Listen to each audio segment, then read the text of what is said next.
أشهد أن لا إله إلا الله وحده لا شريك له وأشهد أن محمدا عبده ورسوله أما بعد فأعوذ بالله من الشيطان الرجيم بسم الله الرحمن الرحيم الحمد لله رب العالمين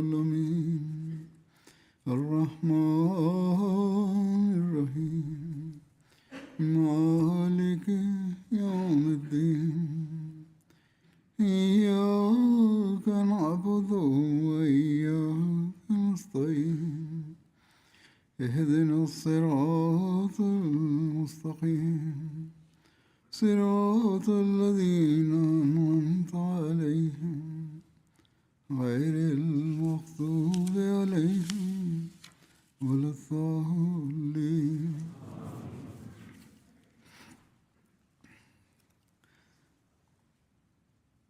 حضرت صلی اللہ علیہ وسلم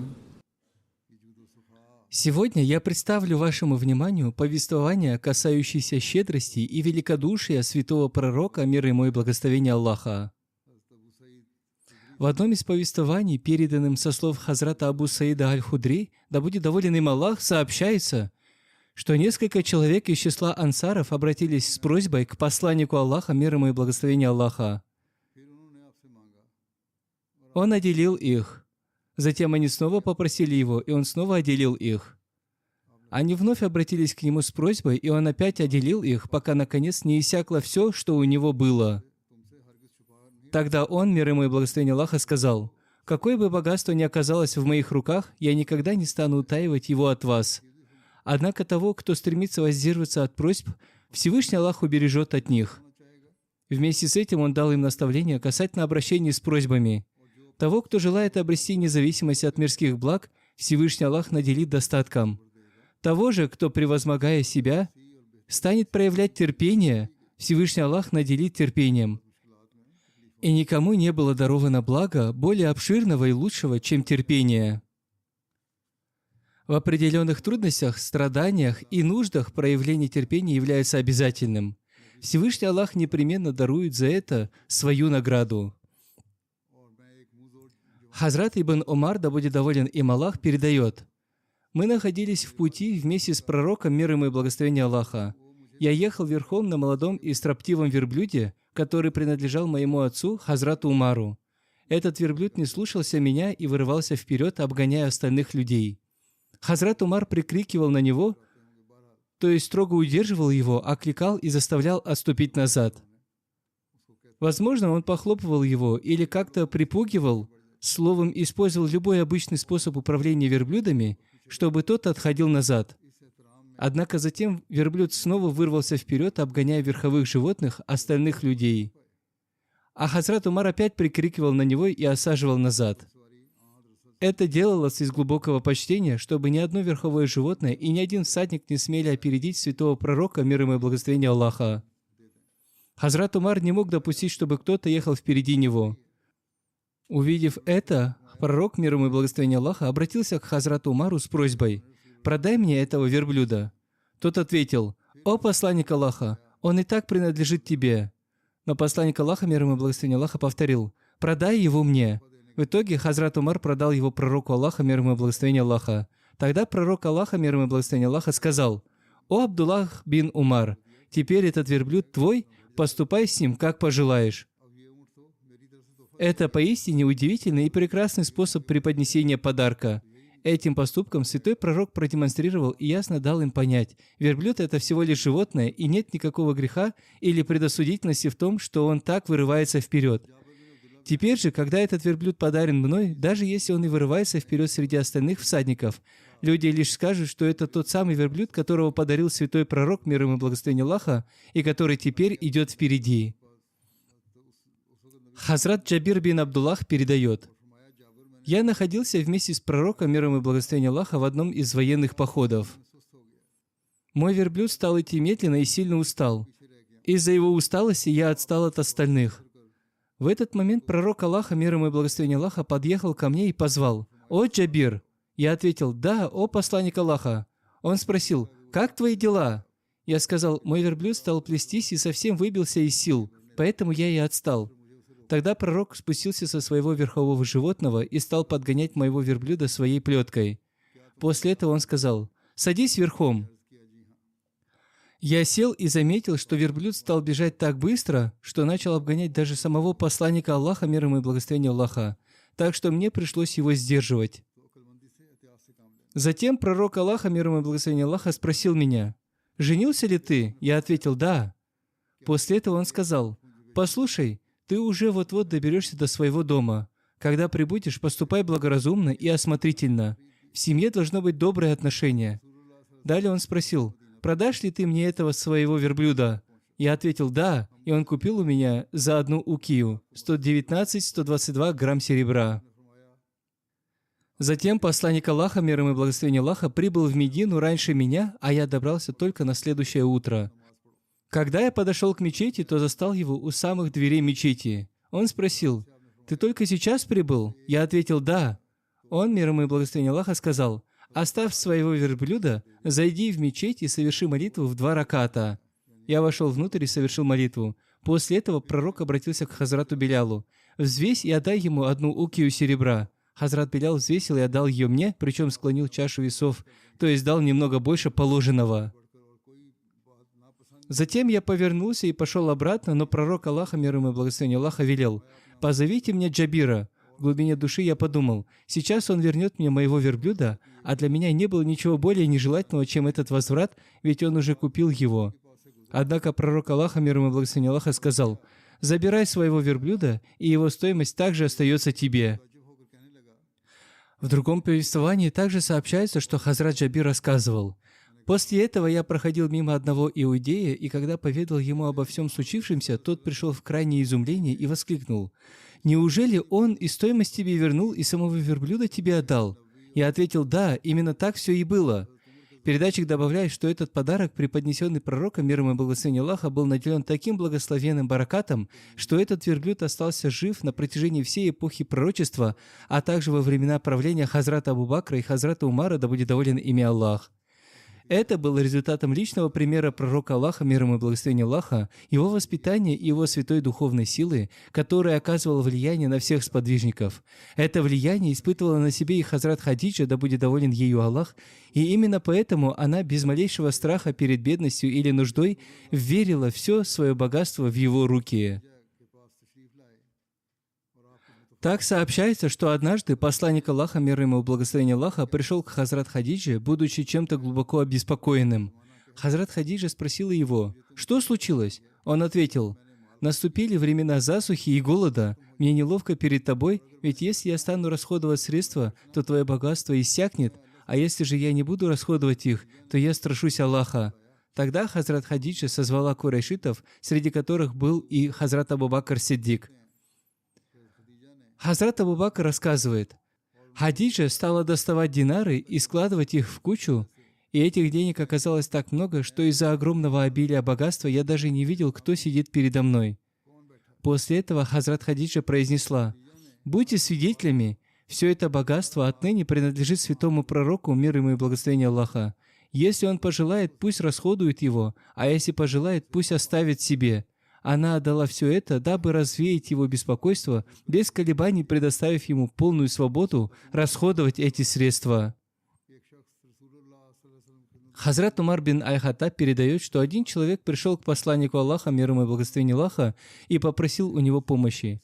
Пророк, мир ему и благословение Аллаха, ответил: «В данный момент у меня ничего нет, но ты можешь купить все необходимое в долг на мое имя. Когда же ко мне что-нибудь поступит, я оплачу этот долг». Присутствующий при этом Хазрат Умар обратился к нему: «О посланник Аллаха, вы ведь уже помогали ему прежде. Всевышний Аллах не возлагал на вас ответственность за то, что превышает ваши возможности». Пророку, мир ему и благословение Аллаха, не понравились эти слова Хазрата Умара. Тогда один человек из числа ансаров воскликнул: «О посланник Аллаха, мир ему и благословение Аллаха, расходуйте и не страшитесь бедности от обладателя трона». Услышав эти слова Ансара, посланник Аллаха, мир ему и благословение Аллаха, улыбнулся, и на его лице отразилась великая радость. Затем он произнес: «Именно это мне и было велено». Хазрат Абу Хурайра рассказывал, что люди под навесом Ахли Ас-Суфа были гостями всех мусульман. У них не было ни своего крова, где они могли бы укрыться и отдохнуть, ни близких, к кому они могли бы пойти жить. Когда пророку Аллаха, мир ему и благословение Аллаха, приносили какое-либо подаяние, садака, он целиком отправлял его им и сам ничего из этого не брал. К тому же принимать садака ему было запрещено, поскольку оно предназначалось для других нуждающихся людей.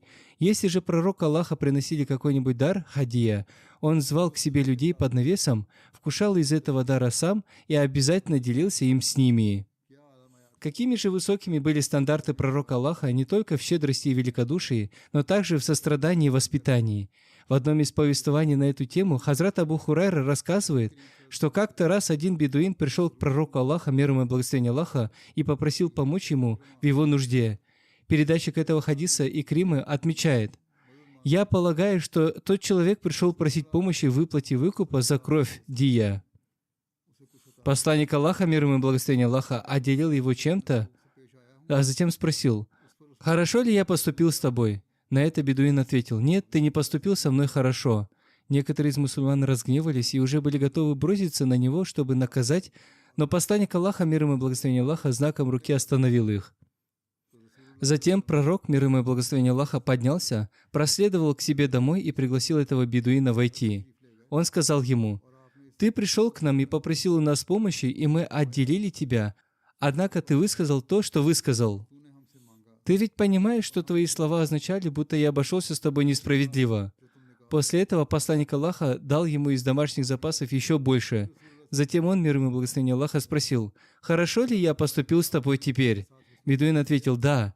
Да дарует Аллах наилучшее воздаяние тебе, твоей семье и твоему племени».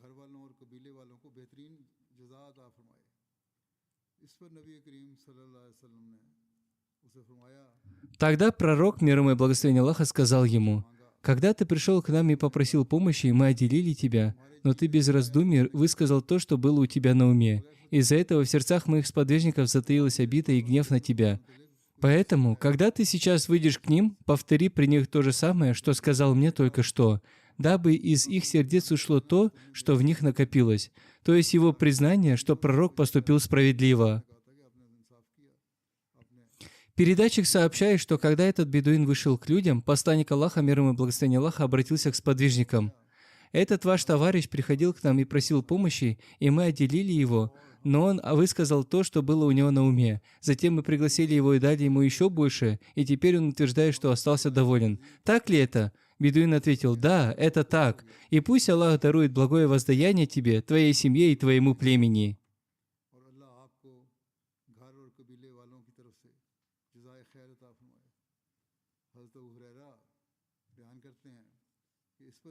Хазрат Абу Хурайра передает, что после этого пророк, мир ему и благословение Аллаха, сказал: «Пример меня и этого бедуина подобен человеку, у которого была верблюдица, но она испугалась и убежала.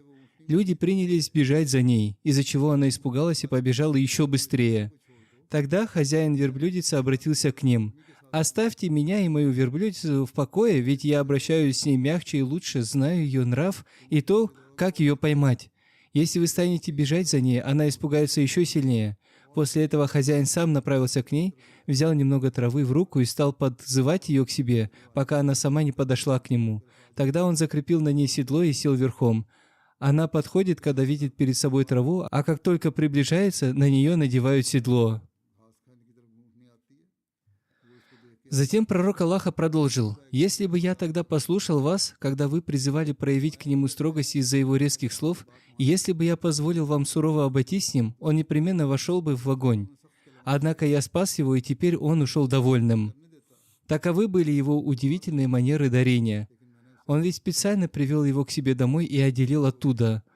Он мог бы вынести и отдать это на улице, однако он наглядно показал ему: «Посмотри, в моем доме нет никаких предметов роскоши или богатства, но то, что есть, я отдаю тебе».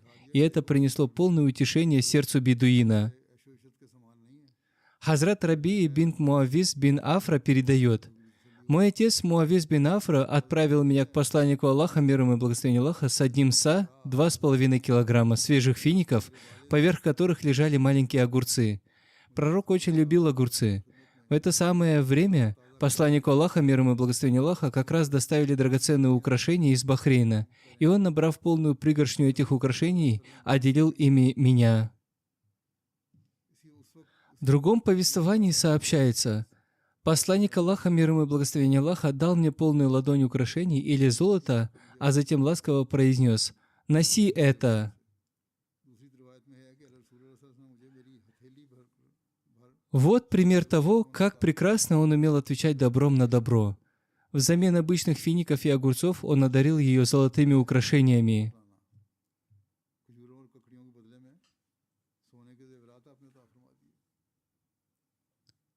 Хазрат Абу Хурайра передает, что когда к посланнику Аллаха, мир ему и благословение Аллаха, приносили тело покойного, на котором лежал долг, он всегда спрашивал, оставил ли он какое-либо имущество для уплаты своего долга. Если люди отвечали утвердительно, то он сам совершал над ним погребальную молитву джаназа. В противном же случае он, мир ему и благословение Аллаха, говорил мусульманам: «Совершите погребальную молитву над вашим товарищем сами». Когда же Всевышний Аллах даровал ему победы и завоевания, он провозгласил: «Я ближе к мусульманам, чем их собственные родственники. Отныне, если кто-либо из верующих скончается и оставит после себя долг, то его уплата ложится на меня. Если же он оставит после себя богатство, то оно принадлежит его наследникам.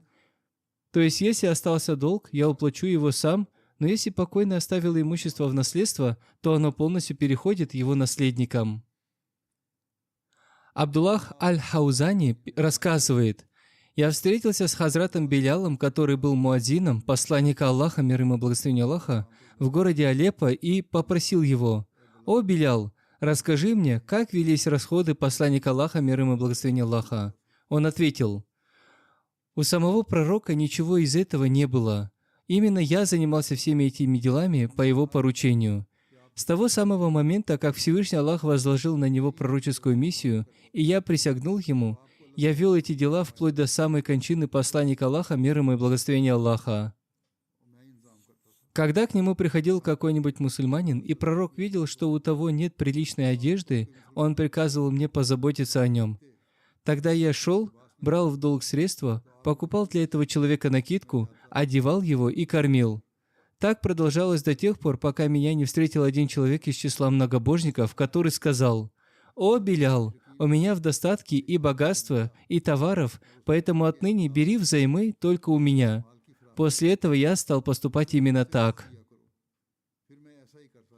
Хазрат Билял продолжает: «Однажды я совершил омовение и уже приготовился призывать к молитве азан, как вдруг появился тот самый многобожник в сопровождении группы купцов.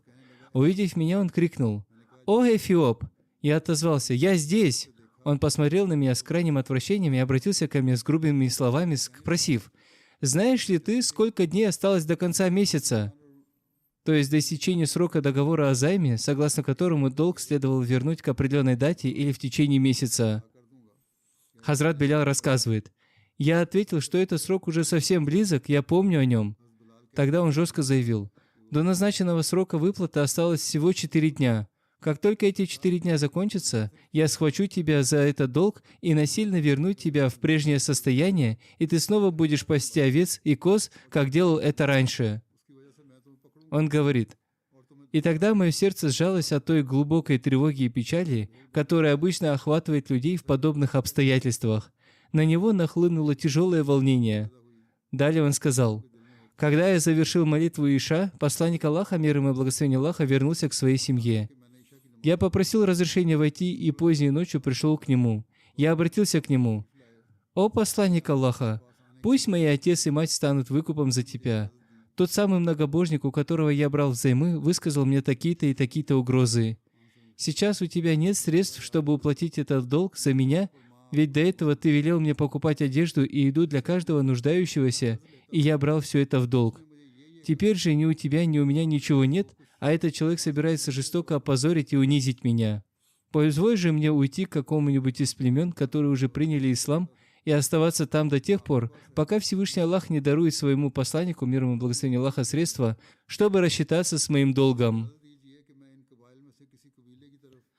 Затем я вышел от него, пришел к себе домой, положил у своего изголовья меч, походную сумку, обувь и щит. Я твердо решил, что как только забрежет первый рассвет, я немедленно покину эти места. Однако на следующее утро ко мне подбежал человек и крикнул: «О, Билял, срочно явись к посланнику Аллаха, мир ему и благословение Аллаха!» Вместо того, чтобы отправиться в путь, я сразу пошел на этот зов к святому пророку. Придя к нему, я увидел 4 верблюдец, которые были доверху навьючены грузом. Я все же попросил разрешения уйти в дорогу, сказав: «О, посланник Аллаха, я готов к отправлению».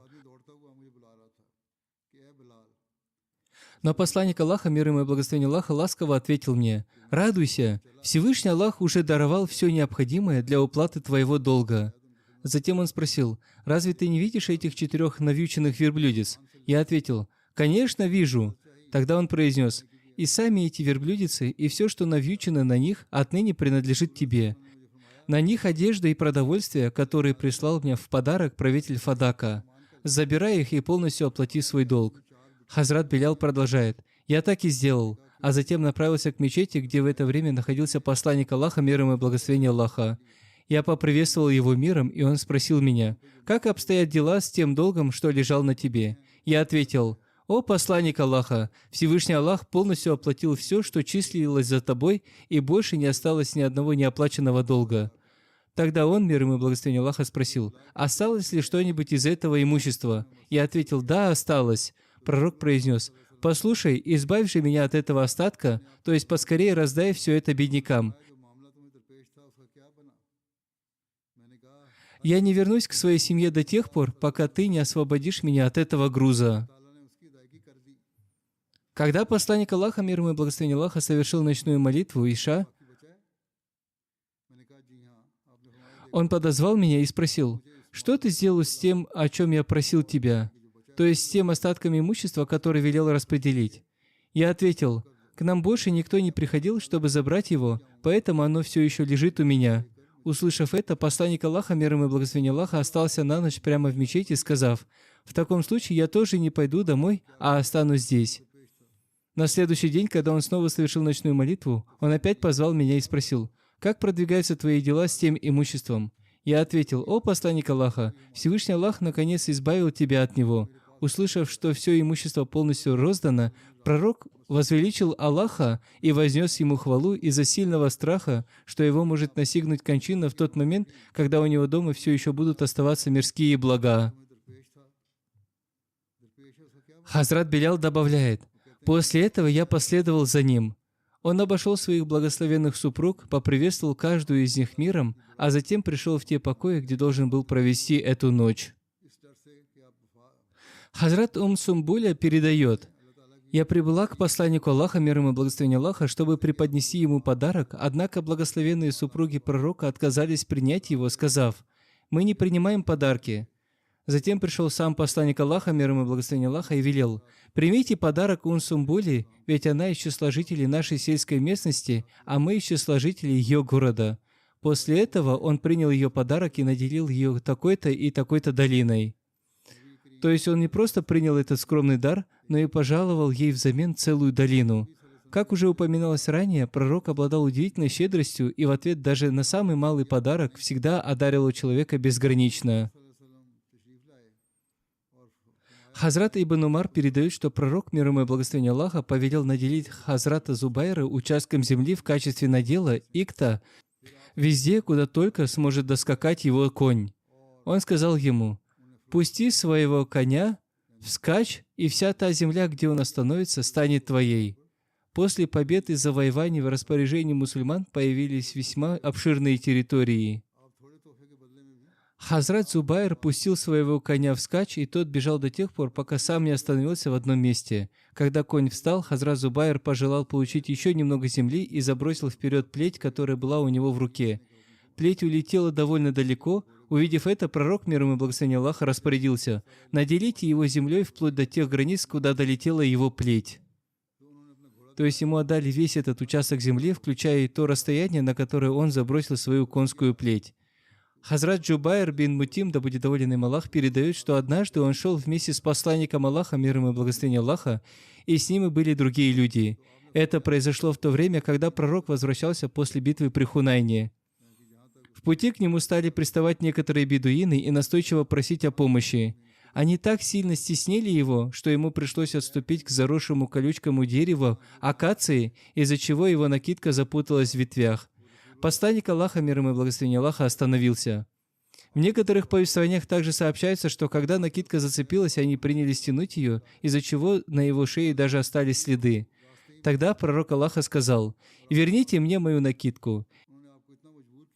Если бы у меня было столько голов скота, сколько колючек на этих деревьях, я непременно раздал бы их все вам, и вы никогда не нашли бы меня ни скупцом, ни лжецом, ни трусом». Описывая это событие, Хазрат Обетованный Реформатор, да будет доволен им Аллах, писал: «После победы над Меккой и победы при Хунайне, те трофеи, которые были собраны в качестве контрибуции с побежденного врага и оставлены на поле боя, по обычаю должны были быть распределены посланником Аллаха, мир ему и благословение Аллаха, среди мусульманского войска. Однако в этот раз, вместо того, чтобы разделить это имущество между мусульманами, он раздал его жителям Мекки и ее окрестностей. В сердцах этих людей еще не укоренилась вера, многие из них все еще оставались неверующими, а те, кто принял ислам, были новообращенными. Для них это было чем-то совершенно невероятным видеть, как один народ безвозмездно отдает свое имущество другим людям. Однако такое распределение богатств, вместо того, чтобы пробудить в их сердцах добродетель и богобоязненность, лишь еще сильнее разожгла в них алчность. Они обступили посланника Аллаха, мир ему и благословение Аллаха, плотным кольцом и стали донимать его новыми требованиями. Толкаясь, они оттеснили его к дереву, а один человек схватил накидку, лежавшую на плечах пророка, и принялся так сильно закручивать ее, что тот стал задыхаться. Тогда пророк Аллаха, мир ему и благословение Аллаха, произнес: «О люди, если бы у меня было что-то еще, я бы отдал вам и это, и вы никогда не нашли бы меня ни скупцом, ни трусом». Затем он, мир ему и благословение Аллаха, подошел к своей верблюдице, вырвал из ее шерсти один волосок, поднял его высоко вверх и сказал: «О люди, мне из вашего имущества не нужно ничего, даже величиной с этот волосок, за исключением 1/5 части, хумс, которая по законам Аравии принадлежит государству. Но даже эту 1/5 часть я не расходую на себя лично, она полностью тратится на ваши же нужды и дела. И помните, что человек, совершивший растрату или присвоивший чужое, в день воскресения предстанет перед Богом опозоренным из-за его вероломства». Люди утверждают, будто Мухаммад, посланник Аллаха, мир ему и благословение Аллаха, стремился к царской власти. Но разве такими бывают отношения между царями и их подданными? Разве посмел бы кто-нибудь вот так грубо толкать царя и закручивать на его шее накидку, удушая его? Кто, кроме посланников Аллаха, способен явить подобный пример высочайшего терпения и кротости? Во время похода на Табук святому пророку, мир ему и благословение Аллаха, достался один прекрасный конь, чье ржание очень нравилось пророку, мир ему и благословение Аллаха. Тогда один из ансаров обратился к нему: «Пусть мои отец и мать станут выкупом за тебя, о посланник Аллаха, одари меня этим конем». И пророк, мир ему и благословение Аллаха, сразу ответил: «Отныне он твой». Хазрат Айша, да будет доволен ею Аллах, передает, что во время своей предсмертной болезни посланник Аллаха, мир ему и благословение Аллаха, спросил ее: «О, Айша, что стало с тем золотом?» Она принесла ему находившиеся в доме золотые монеты, их было то ли 5, то ли 7, то ли 8 или 9 штук. Перебирая их в своих руках, пророк Аллаха произнес: «Что подумает Мухаммад о своем владыке, если он предстанет перед Всевышним Аллахом, удерживая у себя это золото? О, Айша, раздай все это нуждающимся». Хазрат Обетованный Мессия, мир ему, в одном месте отмечает: однажды святой пророк, мир ему и благословение Аллаха, пришел к себе домой и спросил: «Что у нас есть из мирских благ?» Хазрат Айша достала 2 золотые монеты и ответила: «Только это». Посланник Аллаха положил их на свою ладонь и сказал: «Каково же положение того пророка, который оставляет после себя 2 золотые монеты?» И он тут же приказал раздать их беднякам. Приводятся подобные сведения о трофеях, захваченных в битве при Хунайне. В качестве военной добычи было получено 6000 пленных, мужчин и женщин, хотя в некоторых повествованиях упоминается и о 8000. Также было получено 24 000 верблюдов, более 40 000 овец и коз, а также 4000 уки серебра, что составляет примерно 490 килограмм. Когда посланник Аллаха, мир ему и благословение Аллаха, приступил к распределению этих трофеев, он начал с тех, чьи сердца необходимо было привлечь и смягчить. Это были знатные и влиятельные люди Аравии, занимавшие почетное и высокое положение в своих племенах. Чтобы расположить их к себе, пророк стал щедро наделять их дарами. Кому-то он дал 100 верблюдов, а кому-то 50, и это не считая серебра и пленных. В частности, Абу Суфьяну бин Харбу он, мир ему и благословение Аллаха, пожаловал 100 верблюдов.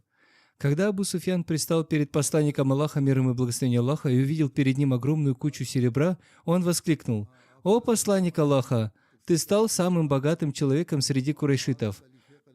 Пророк в ответ лишь улыбнулся и повелел выдать Абу Суфьяну 40 уки серебра и 100 верблюдов.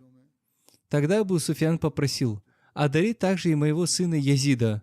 Пророк распорядился выдать 40 уки серебра и 100 верблюдов и для него. Этот Язид был сыном Абу Суфьяна, а не тем пользующимся дурной славой Язидом, о котором обычно говорят. Тот был внуком Абу Суфьяна, то есть сыном Хазрата Муавии. Затем Абу Суфьян снова попросил: «О посланник Аллаха, дай что-нибудь и второму моему сыну Муавии». И для него пророк тоже приказал выдать 40 уки серебра и 100 верблюдов. Потрясенный этим, Абу Суфьян воскликнул: «Пусть мои отец и мать станут выкупом за тебя. Ты поистине великодушен. Я вел против тебя войны, и каким же доблестным воином ты оказался. Затем я заключил с тобой мир, и каким же прекрасным и верным в мире ты проявил себя. Да дарует тебе Аллах наилучшее воздаяние».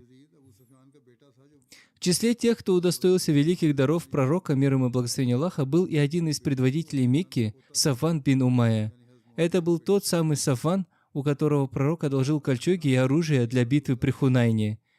На тот момент он все еще оставался многобожником, но, несмотря на это, принял участие в сражении. Именно во время этого похода в его сердце начался глубокий переворот. Когда пришло время распределения военной добычи, пророк пожаловал ему 100 верблюдов, а согласно повествованию из сборника Сахих Муслим, он даровал его 300 верблюдами. В другом хадисе сообщается, что в те дни посланник Аллаха, мир ему и благословение Аллаха, проходил мимо одного ущелья, которое было доверху наполнено трофейными верблюдами, овцами и козами. Пораженный обилием этого богатства, Сафван замер в изумлении. Заметив это, пророк Аллаха, мир ему и благословение Аллаха, обратился к нему: «О Абу Вахба!» Это было куней Сафвана. «Неужели это ущелье перевело тебя в такое восхищение?» Тот ответил: «Да, о посланник Аллаха». Тогда пророк произнес: «Все это богатство теперь принадлежит тебе, забирай его». Потрясенный до глубины души, Сафван искренне воскликнул: «Я свидетельствую, что ты воистину пророк Аллаха, ибо на такую щедрость способен только пророк». Согласно другому повествованию, сам Сафван бин Умайя рассказывал: «Посланник Аллаха, мир ему и благословение Аллаха, продолжал одарять меня трофеями, полученными при Хунайне. И это привело к тому, что если прежде он был для меня самым ненавистным человеком из всех творений, то затем стал самым любимым и дорогим для меня среди всех творений». Таким образом, пророк непрестанно наделял дарами различных арабских предводителей, общее число которых, как сообщается, превышало 50 человек. Хазрат обетованный Мессия, мир ему, отмечает: «Однажды в распоряжении святого пророка, мир ему и благословение Аллаха, оказалось огромное количество овец и коз. Один неверующий, увидев это, воскликнул: «У тебя скопилось столько скота, сколько нет даже у Кесаря и Хосрова». Тогда пророк без колебаний пожаловал ему все эти стада до единой головы. Пораженный этим, тот человек прямо на месте принял ислам, осознав, что никто, кроме истинного пророка, не способен явить столь великое и величественное великодушие. После этого посланник Аллаха, мир ему и благословение Аллаха, поручил Хазрату Зейду бин Сабиту созвать остальных людей, чтобы распределить между ними оставшиеся трофеи. При разделении этой доли на каждого человека пришлось по 4 верблюда или по 40 овец. Таким образом, пророк Аллаха, мир ему и благословение Аллаха, полностью раздал людям всю эту военную добычу, которая на тот момент была самой крупной за всю историю. Этот аспект благословенной жизни святого пророка, мир ему и благословение Аллаха, заслуживает глубокого осмысления, поскольку критики часто выдвигают против него и его оборонительных войн обвинения, будто мусульмане были бедны, нуждались в богатстве и именно поэтому начали сражаться. Если бы в этих словах заключалась хоть капля правды, то распределение колоссальных трофеев битвы при Хунайне выглядело бы совершенно иначе. Однако здесь мы видим, что огромная часть добычи была безвозмездно отдана чужакам и предводителям курайшитов ради смягчения и привлечения их сердец.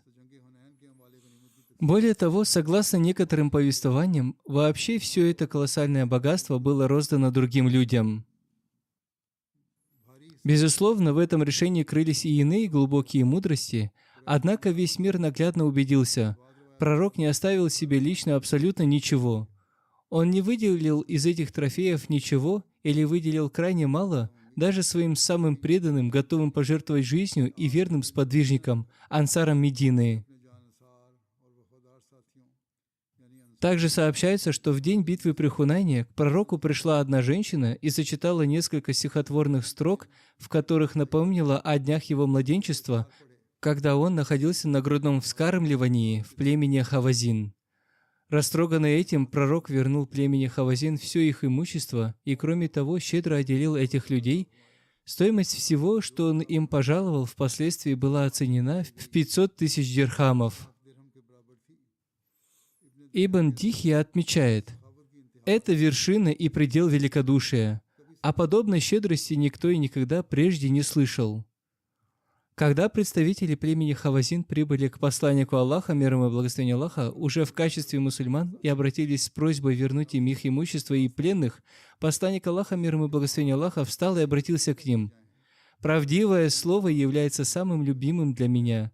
Выберите же одно из двух. Либо вы забираете назад своих пленных, либо свое имущество. Я долго ждал вашего прихода в Джиране». И действительно, когда посланник Аллаха, мир ему и благословение Аллаха, возвращался из Таифа, он более 10 ночей ожидал их прихода, надеясь, что они явятся и потребуют свое имущество и пленных.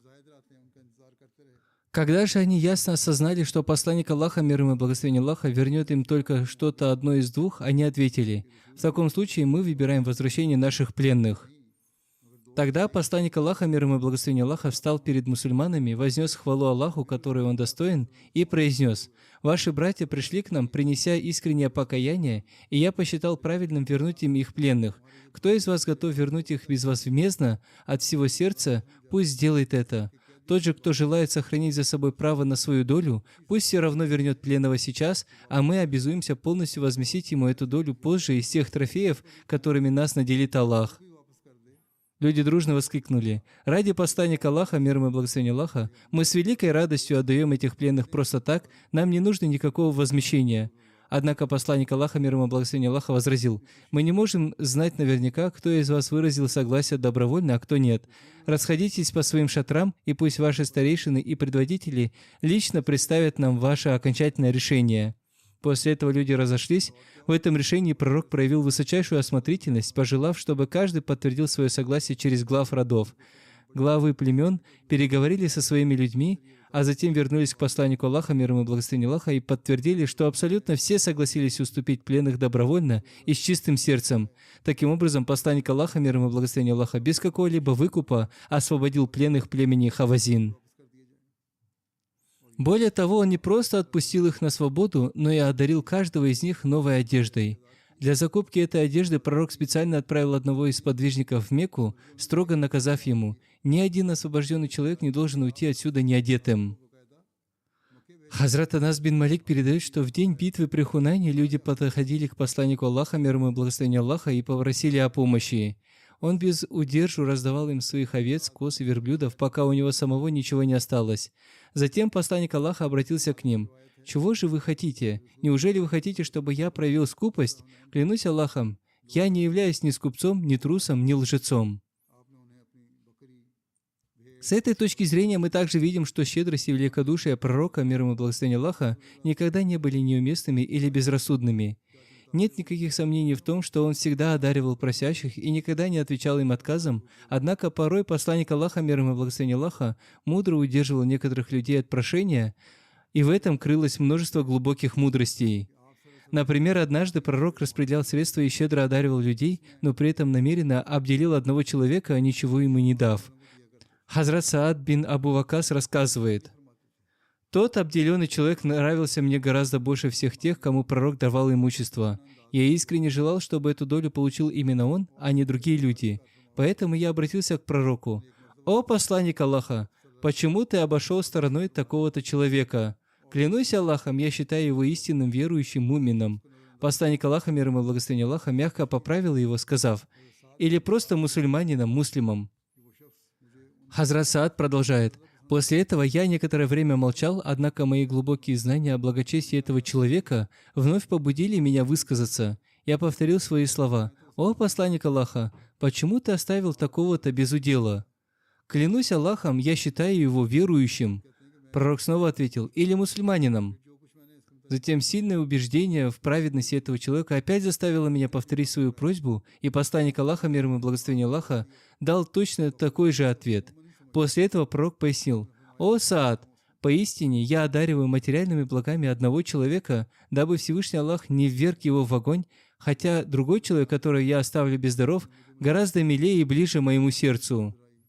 То есть пророк сказал ему, «Ты говоришь правду о его праведности, однако здесь заложены иные глубокие мудрости, и я одариваю этих людей лишь для того, чтобы еще сильнее укрепить их веру. Ведь некоторые люди способны стойко удерживаться в вере только тогда, когда получают подарки или определенные мирские блага, как это наглядно иллюстрируют многие приведенные ранее примеры». Хазрат Зейнуль Абидин Саид Фалиуллах Шах в своих комментариях к этому хадису пишет, что, приводя эти слова, верующий мумин и мусульманин муслим, имам Аль-Бухари наглядно разъяснил фундаментальное различие между иманом, верой и исламом. Иман представляет собой сугубо внутреннее, скрытое состояние души, в то время как ислам имеет отношение к внешнему проявлению. Именно поэтому посланник Аллаха, мир ему и благословение Аллаха, преподал этот важный урок высокой культуры общения, указав на необходимость проявлять крайнюю осмотрительность при выражении своего мнения о ком-либо. Безусловно, истинное знание о том, что скрыто в глубине человеческих сердец, ведомо лишь одному Всевышнему Аллаху.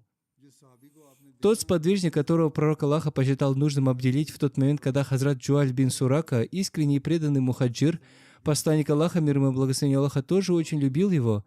Однако, несмотря на это, в ответ на настойчивые расспросы Хазрата Саада, он привил ему эту культуру речи и обучил строго соблюдать грань, которая в действительности разделяет иман и ислам. Данное событие наглядно демонстрирует, что посланник Аллаха, мир ему и благословение Аллаха, учил проявлять особую заботу о людях со слабой верой, дабы они из-за своего несовершенства не переткнулись и не впали в заблуждение. Маленькое и неокрепшее растение нуждается в такой заботе и присмотре, в которой взрослое и большое дерево уже не испытывает необходимости. Именно ради того, чтобы уберечь веру людей от падений и преткновения, святой пророк, мир ему и благословение Аллаха, учитывал каждую, даже самую мельчайшую деталь. В этом вопросе некоторые невежественные люди, к сожалению, ведут себя совершенно неправильно. Вместо того, чтобы ограждать человека, находящегося на грани падения, от любых действий, способных спровоцировать этот срыв, они сами становятся причиной его падения. И вместо того, чтобы проявить к этим слабым в вере людям сострадание и милосердие, они открыто нападают на их веру. У некоторых это вошло в привычку, и подобным поведением они лишь сильнее подталкивают человека к краю, из-за чего его и без того слабая вера угасает, и он отступает еще дальше назад. Мы обязаны всегда помнить об этом. Святой пророк, мир ему и благословение Аллаха, проявлял в данном деле такую исключительную осмотрительность, что даже запрещал хвалить чью-либо веру в присутствии других людей. И делалось это не только потому, что похвала в лицо порой вредит самому человеку, которого хвалят, но и потому, что это создает своего рода сравнение, которое косвенно ранит чувства и веру остальных. В одном событии сокрыто сразу 4 важных урока. Первое – понимание разницы между исламом и иманом, верой. То есть в чем различие между формальным принятием ислама и обретением истинной веры. Одно является внешним фактором, а другое – делом самого сердца. Второе – своевременное и уместное использование слов, то есть понимание того, какое именно слово необходимо применить в конкретной ситуации. Третье – проявление заботы о тех, чьи сердца нужно привлечь и смягчить, то есть оценка ситуации с точки зрения пользы для духовного состояния человека. Четвертое — запрет на бездумное восхваление кого-либо, чтобы это не задевало веру или чувства окружающих. Каждое событие из жизни святого пророка, мир ему и благословение Аллаха, это бесценное сокровище мудрости и духовного исправления. Хазрат обетованный Мессия, мир ему, описывая превосходные нравственные качества святого пророка, мир ему и благословение Аллаха, отмечает, что в его благородном характере присутствовала высочайшая степень умеренности, и каждое прекрасное качество проявлялось строго к месту и ко времени. И среди этих благородных качеств его щедрость, его самоотверженность и его великодушие всегда соответствовали конкретным обстоятельствам и ситуации. Существует бесчисленное множество примеров его удивительного великодушия и щедрости, и в них же нам открываются другие грани его высочайшего нрава. Словом, подобно тому, как совершенно сбалансировано его учение, точно так же было сбалансировано и каждое его действие. Пусть Всевышний Аллах дарует нам способность глубоко размышлять над каждой гранью благословенной жизни святого пророка Аллаха, мир ему и благословение Аллаха, и поступать в соответствии с ней. Стремясь следовать его прекрасному примеру, пусть будет так, чтобы мы направляли свои жизни согласно благословению Всевышнего Аллаха. Аминь.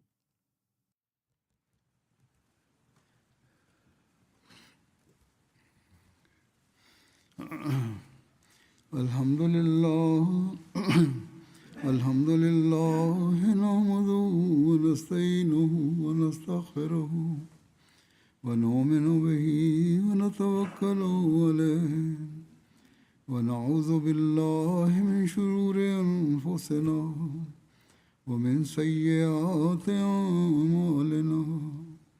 Man yahdihillahu fala mudilla lahu ومن يضلل فلا هادي له ونشهد أن لا إله إلا الله ونشهد أن محمدا عبده ورسوله عباد الله رحمكم الله إن الله يأمر بالعدل والإحسان وإيتاء ذي القربى وينهى عن الفحشاء والمنكر والبغي يعظكم لعلكم تذكرون اذكروا الله يذكركم وادعوه يستجب لكم ولذكر الله أكبر